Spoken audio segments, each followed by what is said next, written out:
మీ అభిరుచికి తగ్గ సరికొత్త డిజైన్లు వెరైటీలతో వస్తోంది SKT gold and diamonds. March 29న జూబ్లీ హిల్స్ లో గొప్ప ప్రారంభం.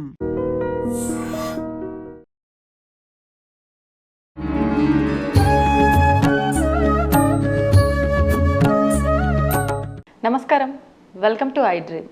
ధర్మ మార్గం విత్ విజిత కార్యక్రమానికి స్వాగతం. ప్రస్తుతం మనతో పాటు ఉన్నారు ప్రముఖ జ్యోతిష్య వాస్తు పండితులు, లలితా ఉపాసకులు శ్రీ శ్రీ శ్రీ నానాజీ పట్నాయక్ గారు. ఇప్పుడు వారితో మాట్లాడి మరిన్ని విషయాలు తెలుసుకుందాం. నమస్కారం అండి. శ్రీమాత్రే నమః. శ్రీరామనవమి రాబోతోంది, మరి ఇంకెన్నో రోజులు లేదు, కానీ అసలు ఏ రోజు అనేదే పెద్ద సమస్యగా మారింది. అంటే మార్చి 26వ తారీఖున, మార్చి 27వ తారీఖున, అంటే కొన్ని రాముడికి సంబంధించిన క్షేత్రాల్లో చూస్తే 27న ఆచరిస్తున్నారు అని చెప్పి అంటున్నారు. కానీ రెండు తెలుగు రాష్ట్రాల్లో కనుక చూసుకున్నట్లయితే 26న ఆచరిస్తున్నారని అంటున్నారు. అసలు నిజంగా ఏ రోజున, అంటే నక్షత్రము, తిథి ఇవన్నీ చూసుకునే మన పండుగలు నిర్ణయించబడతాయి కదండి. ఏ రోజున శ్రీరామనవమి? యాక్చువల్గా అయితే నేనైతే 27వ తేదీయే చేసుకుందాం అనుకుంటున్నాను. కాకపోతే 26 చేసుకోవడం తప్పేం లేదు. బట్ అయితే ఒరిజినల్ అయితే 27 చేసుకోవాలి. ఉదయం తిది నవమి ఉంటుంది కాబట్టి కొన్ని పద్ధతుల పరంగా 26 చేసేవాళ్ళు, 27 చేసేవాళ్ళు అంటారు. అయితే ఇక్కడ మనం అర్థం చేసుకోవాల్సింది అంటే ఏ రోజు శ్రీరామనవమి చేస్తున్నాము అనేది సమస్య కాదు. ఇక్కడ రాముడు, ఆ మహావిష్ణువు రాముని అవతారంలో భూమి మీదకి వచ్చి మనకి ఎలా బ్రతకాలో నేర్పించాడు. అది మనం తెలుసుకోగలగాలి. ఇప్పుడు మీరు చూడండి, మా చిన్నప్పుడు మా నాన్నమ్మ గారు ఆది బుధవారాలు రాముడు పూజ చేసేది, రామదేవుడి పూజ అని చేసేది. అప్పుడు మేము చిన్నవాళ్ళం కదా, అప్పుడు ఏంటి రవ్వ లడ్డూలు పెట్టేవారు నైవేద్యంగా, ఒక రకమైనటువంటి పెట్టి. మాకు చిన్నప్పుడు చిన్న పిల్లలుగా ఉన్నప్పుడు ఆ లడ్డూల కోసం కూర్చునే వాళ్ళం. అక్కడ అయిపోయాక మనకు లడ్డు ఇస్తుంది నాన్నమ్మ. కానీ అక్కడ కూర్చున్నప్పుడు ఒక స్టోరీ చెప్తుంది, రామాయణాన్ని మొత్తం చెప్పేది మా నాన్నమ్మ చిన్నప్పుడు. బుధ ఆదివారాలు 2 రోజులు కూడా ఆ కథ వినగా ఒక మోటివేషన్ ఉంటుంది ఆ కథలో. ఎలాగా అంటే ఇక్కడ మనం మామూలుగా రామాయణం చెప్పడం లేరు. ఇప్పుడు పిల్లలకి కూడా, ఇప్పుడు మీరు చూస్తే కనుక రాముడికి, మన దశరథ మహారాజుకి సంతానం లేదు. పుత్రకామేష్టి యాగం చేయగా సంతానం కలిగింది. ఇక్కడ మనం తెలుసుకోవాల్సింది ఏంటి, మనకు ఒక యోగం లేనప్పుడు యాగము ద్వారా దేవతలు మెచ్చుకొని కూడా మనకిస్తారు అనే ఒక ఇన్ఫర్మేషన్ ఉంటుంది అందులో. రెండవది, 4 పిల్లలు కలుగుతారు, రామలక్ష్మణ భరత శత్రుఘ్నులు. ఒక ఏజ్ వచ్చాక, ఒక 12, 11, 12 ఏళ్ళు ఏజ్ ఉన్నప్పుడు విశ్వామిత్రుడు వచ్చి అడుగుతాడు దశరథ మహారాజుని, ఇలా పలానా దగ్గర నేను యాగం చేస్తున్నాను, రాక్షసులు వచ్చి దాన్ని భంగం చేస్తున్నారు, నువ్వు రాముని లక్ష్మణుని పంపించు అంటే, అయ్యో వాడు ఇంకా చిన్నపిల్లవాడు, ఇంకా ఇది కూడా అవ్వలేదు, అది ఇది అని మనం భయపడుతుంటాం, ప్యానిక్ అవుతాం చూడండి మన పిల్లల్ని పంపించడానికి. కానీ నువ్వు ఎప్పుడైతే ఒక ఎంగేజ్లో ఒక గురువుతో వెనకాతలు పంపిస్తావో రకరకాల అస్త్రాలు, శస్త్రాలు అన్నీ వస్తాయి విశ్వామిత్రుడి ద్వారా. అవునా? అంటే మనం అక్కడ అర్థం చేసుకోవాల్సింది ఏంటంటే, ఎంతసేపు నువ్వు గారాబం చేసుకుంటూ ఇంట్లో కూర్చుంటే ఏమీ రాదు, నువ్వు వెనకాతలు పంపించు, గురువు వెనకాతలు, లోకజ్ఞానం వస్తుంది. దాని తర్వాత అదే రామాయణంలో అది అయిన ఆ ఘట్టం తర్వాత వచ్చేటువంటిది ఏంటి అంటే, మనకి ధనుర్భంగం జరుగుతుంది. అది జరిగినప్పుడు ఆ యొక్క సీతాదేవి యొక్క తండ్రి ఎవరైతే ఉంటారో అతను, నువ్వు శివధనుర్భంగం చేసావు కాబట్టి నీకు ఇచ్చి పెళ్లి చేస్తున్నా అంటే, లేదు మా నాన్నగారిని అడగాలి, మా నాన్నగారు ఓకే చేస్తే నేను చేసుకుంటా అంటాడు. అంటే ఆ రామచంద్రమూర్తి నా పరాక్రమంతో నేను చేశాను కదా, నేను చేసుకుంటా అన్నట్టు కాకుండా తండ్రి మాటకి ఎలా కట్టుబడి ఉన్నాడు. దీని తర్వాత ఇవాళ రేపు మనం చూడండి, మనకొక చిన్నది ఏదైనా డిసప్పాయింట్ అయితే ఇంకా నువ్వు నాకు తండ్రివి కాదు, నువ్వు నాకు కొడుకు కాదు అన్నట్టుగా ఉంటుంది లోకం. కానీ తెల్లవారితే ఆయనను చక్రవర్తిని చేస్తారు, రాజుని చేస్తారు, పట్టాభిషేకం అయ్యేది ఉంది. అంత హ్యాపీయెస్ట్ మూమెంట్ ఉండగా కైక అడిగినటువంటి ఒక కోరిక వల్ల, ఒక వరం వలన దశరథ మహారాజు ఆయన అసలు కళ్ళంతా నీళ్ళు కారుతూనే ఉంటుంది రాత్రంతా కూడా. కైకేమో రాత్రిపూట పిలిచి అడిగింది. తెల్లవారుజామున రాముడు వెళ్ళి, ఏంటి తండ్రి గారు ఎందుకు ఇలా ఉన్నారంటే, కైకి చెప్తుంది, ఇది నాన్న నేను ఒక వరం అడిగాను. అయ్యో దానిదే ఉంది, నేను హ్యాపీగా వెళ్తా అడవికి అంటే ఏంటి, ఇక్కడ రాముడి యొక్క మైండ్ సెట్ మనం పిల్లలకి చెప్పాలి. ఎలాంటి సిచ్యువేషన్స్లో ఉన్నా కూడా రాజ్యం రావాల్సింది, అడవికి వెళ్ళాల్సి వచ్చింది. ఎంత చేంజ్ అండి అసలు అది. ఇవాళ రేపు చిన్న పదవి స్థానాన్ని ఇవ్వకపోతేనే వాడు పార్టీ నుంచి బయటకు వచ్చేస్తాడు, పెద్ద గొడవ గందరగోళం అయిపోద్ది. నీకు ఇవ్వాల్సిన భూమిలో చెల్లికి ఇస్తున్నా అంటే అన్న పెద్ద గొడవ పెట్టి చెల్లిని చంపేస్తాడు, లేకపోతే చెల్లి అక్కడ అన్నం చంపేస్తారు, లేకపోతే అన్నదమ్ములు గొడవలు పెట్టుకుని చంపేసుకుంటున్నారు. వేసేసుడే ఇంకా మొత్తం ఇక్కడ వేసేయడమే. దానికి మళ్ళీ బ్లాక్ మ్యాజిక్లో రకరకాలు. అలాంటిది నీకు రాజ్యం ఇవ్వట్లేదు, నువ్వు 14 సంవత్సరాలు అరణ్యవాసానికి వెళ్ళాలి, ఇది తల్లి కోరిన కోరిక అంటే హ్యాపీగా వెళ్ళాడు. 14 సంవత్సరాలు అంటే ఇంకొచ్చిన తర్వాత నా జీవితం ఏముంటుంది, అసలు ఎందుకు పోవాలి నేను, ఏం చెప్పింది అని చెప్పి అక్కడే తండ్రిని చేయొచ్చు, ఇబ్బంది పెట్టే వాళ్ళు కూడా ఉంటారు. మరలా ఈ లక్ష్మణుడు సిబ్లింగ్స్ ఉంటారు కదా, వాళ్ళందరూ అంటారు ఎందుకు నేను దశరథ మహారాజుని నేను బంధించేస్తాను, నువ్వేళ్ళు రామా అంటే లేదు తప్పది. ఇప్పుడు రాముడు అడవికి వెళ్ళాలనేటువంటిది అక్కడ షరతు, సీతాదేవి వెళ్ళాలని రూల్ లేదు. కానీ సీతాదేవి నేను కూడా మీతో పాటు అడవికి వస్తాను. ఒక స్త్రీమూర్తి అడవిలో జీవించడం అంటే మామూలు విషయం కాదు. పురుగు పుట్ట జంతువులు అరణ్యం ఎంతటి అరణ్యంలో నేను హ్యాపీగా మా పుట్టింటికి వెళ్ళిపోతా అనుకోవచ్చు, లేకపోతే ఇక్కడే హ్యాపీగా ఉంటే నువ్వు పోయిరా అనొచ్చు. కానీ అట్లా లేదు సీతాదేవి. సరే వీళ్ళిద్దరు వెళ్తున్నారు భార్యాభర్తలు అనుకుందాం, కానీ తమ్ముడు ఎందుకు బయలుదేరుతున్నాడు అంటే అన్నదమ్ముల మధ్య ఉండేటువంటి ఎఫెక్షన్ ఎలాంటిది అని మన పిల్లలకి చెప్పగలగాలి. ఇవిలా ఉండగా అడవిలో ఉండగా ఒక మాయలేడి రూపంలో రావణాసుడు పంపించిన ఒక మాయలేడిని చూసి సీతాదేవికి ఆ లేడి మీద కోరిక కలిగినప్పుడు నీకు కలిగిన కోరిక ఎలాంటి వాటికి దారి తీస్తుంది అనే విషయం మనకు అక్కడ చెప్తాడు రామాయణంలో. అది మనం అర్థం చేసుకోగలగాలి.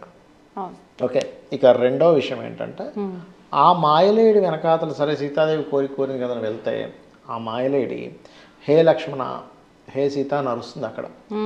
అప్పుడు మనం చూడండి ఆ రామాయణంలో ఉన్నటువంటి దాన్ని ఎంత క్లీన్గా అబ్జర్వ్ చేస్తే అలా అయినప్పుడు సీతాదేవి ఏం చెప్తుంది, లక్ష్మణ వెళ్ళు ఇది అంటే లేదమ్మా అది అన్నగారు అరుపు కాదు, అది మాయలేడి చేస్తుంది, వెళ్ళనంటే మనిషి ఒక రకమైన సిచ్యువేషన్ మైండ్లో ఉన్నప్పుడు ఎలాంటి మాటలైనా వస్తాయని రామాయణం చెప్తుంది. అప్పుడు అంటుంది సీతాదేవి, నువ్వు మీ అన్న చనిపోతే నన్ను చెరపడదామని చూస్తున్నావు, నీ బుద్ధి నాకు అర్థమైందని మాట్లాడుతుంది.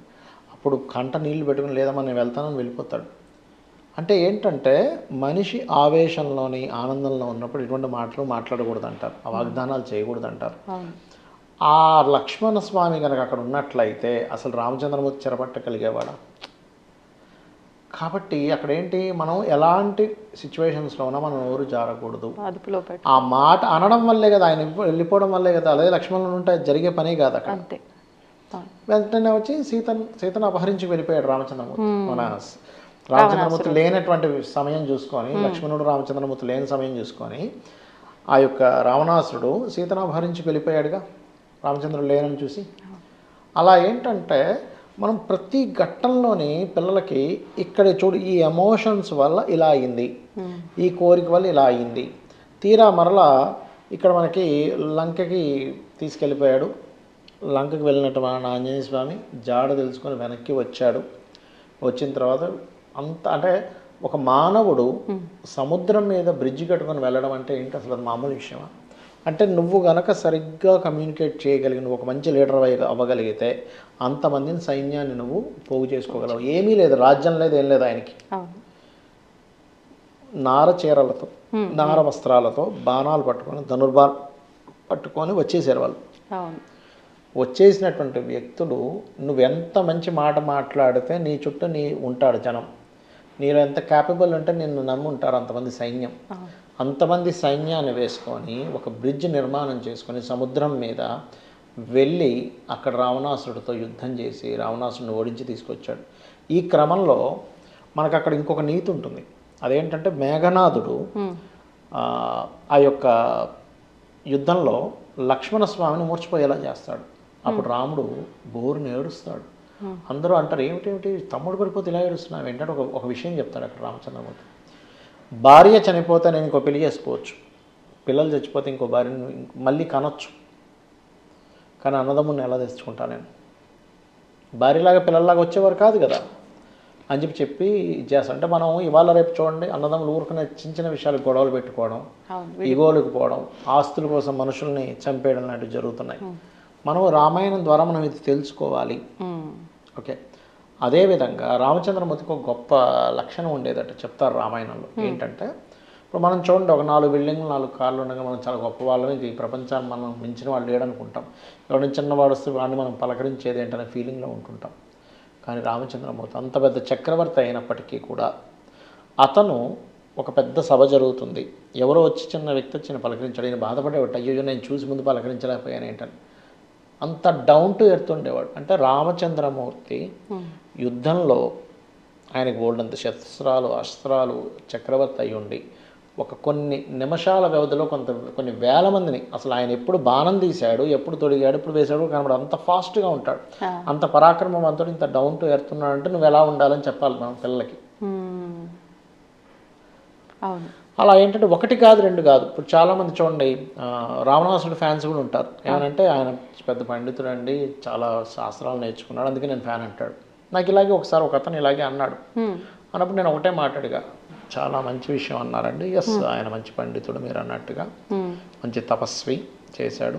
మిమ్మల్ని ఒక విషయం అడుగుతాను, మీరు ఎందుకు అవుతున్నారంటే ఇదే విషయం చెప్పాడు. నేను అంత పెద్ద గొప్పవాడు అండి, రామాయణంలో నాకు రాముడి కంటే రావణాసురుడే బాగా నచ్చుతాడు అన్నాడు. సరే ఫైన్ అంటే ఆయన చదువుకున్న చదువుకు కదా మీరు వాల్యూ ఇస్తున్నారు అంటే, అవునండి ఆయన పండితుడు కాబట్టి నేను వాల్యూ ఇస్తున్నాను. మిమ్మల్ని ఒక విషయం అడుగుతా అన్న, ఒక వ్యక్తికి ఇలాగే వచ్చింది నాకు, బాగా చదువుకున్న ఒక సైంటిస్ట్ కానీ కలెక్టర్ కానీ లేకపోతే ఒక పెద్ద బాగా జీనియస్, ఇంకా అలాంటి వ్యక్తి వచ్చి మీ ఇంట్లో మీ చెల్లెలను మీ భార్యను ఎత్తుకెళ్ళిపోతే మీరు ఒప్పుకుంటారా? చదువుకున్నాడుగా, ఒప్పుకోం కదా, కాలకే కదా. అయ్యో భలే చదువుకున్నాడండి, పట్టుకుపోతే పోనీ అంటున్నావా, అట్లా పట్టుకుపోతాడు అంటాం కదా. అక్కడ కూడా మనం కొంతమంది ఏంటంటే రావణాసుడు భక్తులు ఉంటారు, కొంతమంది జై రావణ అనే వాళ్ళు ఉంటారు. వాళ్ళందరూ ఈ విషయాన్ని తెలుసుకోగలగాలి. ఇక మరొక విషయం ఏంటంటే, ఇక్కడ అంత పండితుడు అంత చదువుకున్న వ్యక్తి కూడా ఎప్పుడైతే ఒక స్త్రీని ఇబ్బంది పెట్టాడో, ఇక్కడ మనం ఇంకొక భార్యను ఎత్తుకెళ్ళిపోవడం ఒక ఎత్తు అయితే, స్త్రీ ఎప్పుడైతే ఆ రావణ లంకలో ఏడ్చిందో ఆ లంక మొత్తం నాశనం అయిపోయింది.